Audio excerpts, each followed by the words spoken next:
Alright, now that 2021 has come to a close, we can all enjoy a reminiscence of the 5 top movies from 2021.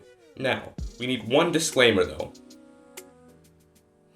And that is that if I haven't seen the movie, I'm not going to be able to put it in the list, obviously. So, probably Zack Snyder's Justice League would be in this list, but I haven't seen it yet, sorry. So, stuff like that. So, on to the list. We have a number 5. We're going to do Last Night in Soho. Now, this is the only movie that I think I've rated lower than an 8 in my reviews. But Last Night in Soho was just good enough to make the list. Good enough. It's a good watch, has plot holes, but, you know, the average viewer won't really notice it too much. Now, coming right on to number 4. You love him, you hate him, and actually, everyone loves him. Ryan Reynolds in Free Guy.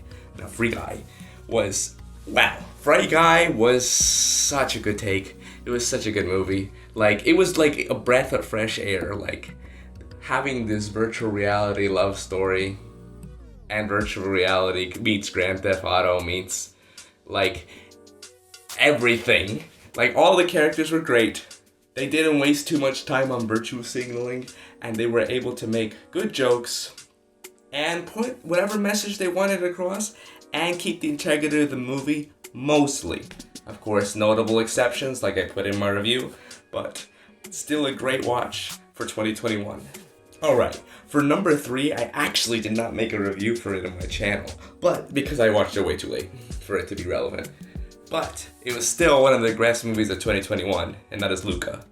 Luca, you know, honestly, a lot of the like younger kids movies have always been pretty good. Not asterisk, but this one really just like blew me out of the water. Like, yeah, that was no pun intended. So no, it just really gave a new fresh trait to like the kids movies, and it's just like, I'm glad that they can still keep the genre fresh. Like, the kids movie genres has been strong, but like, this one definitely really helped it solidify itself higher. Where's Luca? This is really good. Now, number 2. Now, this was a bit close, but I had to, you know, I was gonna put this number 1, but I had to knock it down a peg because it was way too slow.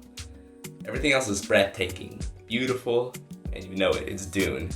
Dune, breathtaking, beautiful. It's like the same impact that Star Wars had. Dune just really captured that new, like, even better cinematography and effects, and it's just like, obviously they had a lot of money, obviously. And speaking of a lot of money, let's have a lot of money. The number 1 on this list, and that's SpiderMan No Way Home. SpiderMan No Way Home was the definition of a big budget, just like Dune. But they just like, every time they have like these worlds, and they can't even spoil that much, it's like you just have these massive worlds with so much going on. It's like, how much, they're just pumping money into this to pump money into this. But besides that, it just had so many amazing moments.